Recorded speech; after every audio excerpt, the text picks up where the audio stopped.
Bonjour à tous.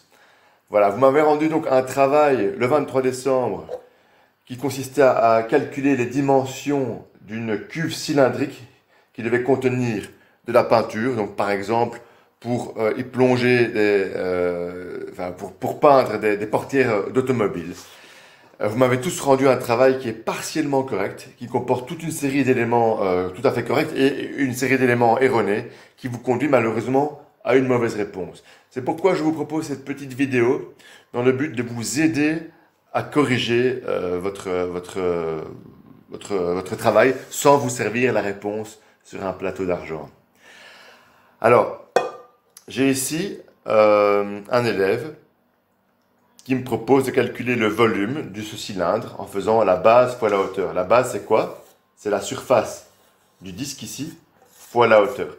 Quelle est la surface d'un disque? C'est pi fois le rayon au carré. Multiplié par la hauteur, ça vous donne le volume en mètres cubes. On sait que le volume vaut 64 mètres cubes. Donc pi r carré égale 64. Pi r carré fois h, excusez-moi, est égal à 64. Pi r carré h égale 64, donc h est égal à 64 sur pi r carré, comme Abdourahmane et tant d'autres l'ont très bien trouvé. Hein. La hauteur de mon cylindre est égale à 64 divisé par pi fois le rayon du disque au carré. Très bien. Ensuite, Abdourahmane, et comme tous ses camarades également, ont voulu calculer le volume. Alors, méfiance, ici, dans le calcul qu'Abdourahmane est en train de faire, c'est pi r carré, c'est-à-dire une surface, plus 2 pi r h. Vous voyez ici, 2 pi r h, puisque 64 sur pi r carré est égal à h. 2 pi r h, c'est la surface. 2 pi r h, c'est la surface de la paroi latérale de mon cylindre. Donc si je déroule mon cylindre, j'ai une feuille d'acier qui a une surface de 2 pi r h, ou de 2 pi r fois 64 sur pi r carré. Il a donc fait ici une addition de deux surfaces, de deux aires mesurées en mètres carrés. Et il me dit qu'il va obtenir un volume en mètres cubes. C'est bien sûr physiquement impossible. Si on additionne les surfaces, on obtient un résultat qui est elle-même une surface. Donc lui, ce qu'il a obtenu à cette ligne de calcul-ci, Abdourahmane, ce n'est pas le volume du cylindre, mais c'est la somme de la surface de la base plus la surface de la paroi latérale du cylindre. Voilà, si je retirais le papier ici, j'aurais la surface, j'aurais un bout de papier qui aurait la surface de la paroi latérale. Il a donc obtenu une somme de surface. Et ce n'est pas ce qu'il cherchait à faire puisqu'il a écrit grand V ici.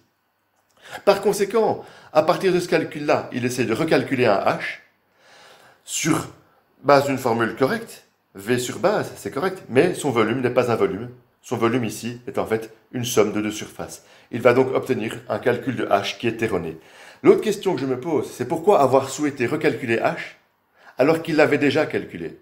Il avait très bien dit ici, Abdourahmane, que H, c'était le volume du cylindre divisé par la base, et que ça faisait 64 sur pi r carré. Il n'était donc pas nécessaire de chercher une autre formule pour calculer la même chose. C'est une étape, je dirais, supplémentaire inutile, compliquée, et qui, malheureusement, le mène en plus à une erreur. Tout le reste, malheureusement, sera faux. Alors, pas entièrement faux. Ici, le coût total du fond, c'est bien pi r carré fois 800. Le calcul est tout à fait correct. Le coût total de la paroi latérale, c'est bien 300 € par mètre carré fois 2 pi r h, ou fois 2 pi r fois 64 sur pi r carré. Laissez-moi vérifier ça. 2 pi r fois 64 sur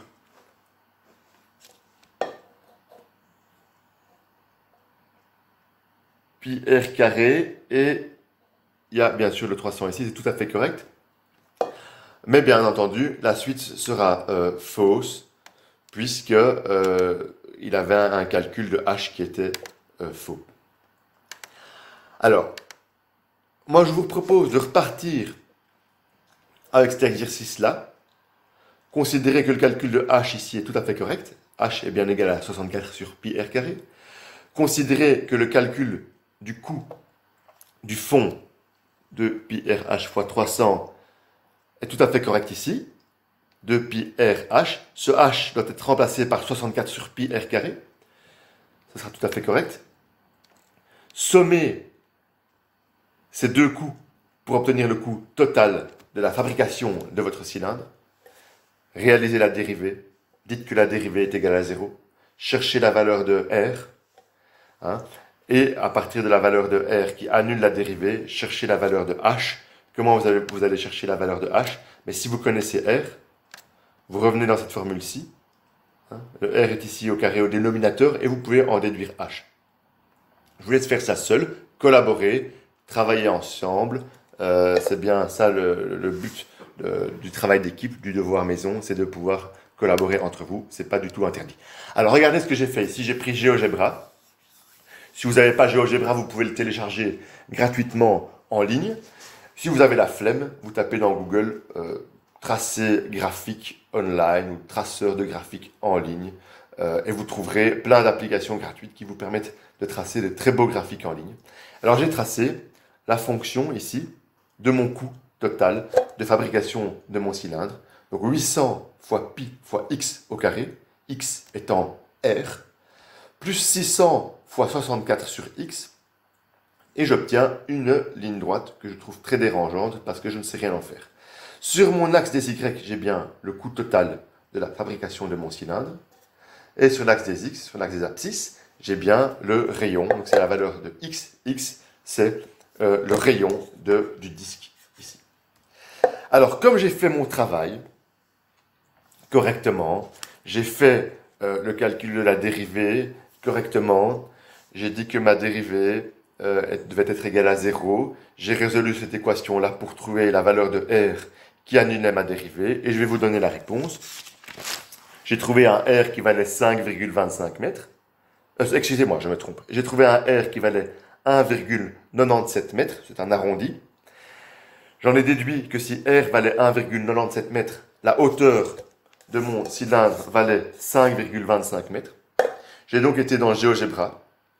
Et j'ai tracé, j'ai modifié la fenêtre de mon graphique et j'ai proposé de tracer un graphique entre x minimum qui vaut 1,95, x maximum qui vaut 1,99. Bon, j'ai fait plusieurs essais pour en arriver là. 1,99. J'ai proposé un y minimum qui valait le coût, j'ai tracé une fenêtre autour du coût total. Comment j'ai trouvé la valeur de mon coût total? Eh bien, dans ma formule de coût total, j'ai remplacé R et H par leur valeur, donc à savoir par 1,97 et 5,25. J'ai trouvé un coût total qui valait 29 246 €, c'est un arrondi. Et donc, je vais tracer une fenêtre ici, avec un Y min qui vaut 29 244 et 29 000... excusez-moi. 29 244. Ça veut pas. On va voir comment on va faire. 29 248, c'est mon maximum. Je vais faire Enter. Et 29 000, c'est ça qui manquait. Enter. 29 244 en haut. Et regardez ce que j'ai. Un morceau de parabole. Donc la fonction 800 fois pi fois x carré plus 600 fois 64 sur x donne un graphique assez complexe. Vous le verrez si vous jouez un petit peu avec le graphique. Mais en tout cas, dans la fenêtre ici que j'ai proposée, j'ai un morceau de parabole. Et on voit bien que le minimum de ma parabole se trouve ici à 1,97. X vaut 1,97. Et Y vaut, vous voyez, 29 246, quelque chose. En réalité, c'est virgule 15. Qu'est-ce que ça veut dire? La valeur de Y, c'est le coût de fabrication de ma cuve cylindrique, c'est-à-dire 29 246,15 €. Et la valeur des abscisses de mon minimum ici, c'est 1,97 mètres. C'est la valeur du rayon en mètres du fond de ma cuve. Donc, par graphique, je confirme que mon calcul de ma dérivée est correct. Sans avoir fait le calcul de la dérivée, je n'aurais jamais pu trouver cette fenêtre ici, autour de 1,96 pour les x et autour de 29 246 pour les Y, je n'aurais jamais pu trouver cette fenêtre qui met en évidence ma parabole et son minimum. C'est donc pour vous montrer que la résolution par lecture graphique n'est pas toujours évidente si on ne passe pas par un calcul plus théorique, plus analytique. Donc ici, l'utilisation de la dérivée nous a vraiment aidé à résoudre ce problème qui, par lecture graphique, n'était pas facile à résoudre, puisque je vous le rappelle que quand j'ai tracé le graphique, qu'est-ce que j'ai obtenu comme image sur GeoGebra? J'ai obtenu ceci, une ligne droite. Je ne savais absolument rien déduire de cette ligne droite. Voilà, j'espère vous avoir mis sur la voie, vous avoir convaincu que la dérivée était un outil essentiel pour les industriels. Donc c'est un outil mathématique qui s'applique à la vraie vie, pas simplement en cours de mathématiques au collège Roi-Baudouin. J'espère que vous pourrez, d'ici la fin des vacances de Noël, me proposer de nouveau par email une solution corrigée et correcte de votre travail. Vous ne devez pas tout réécrire. Corrigez-moi ça au bic de couleur. Prenez du rose, du mauve ou du vert, mais prenez, ou même du rouge si vous le souhaitez. Prenez une autre couleur pour que je puisse voir la différence. Et renvoyez-moi ça, si vous le voulez bien, avant la rentrée scolaire qui, je pense, sera le 4 janvier.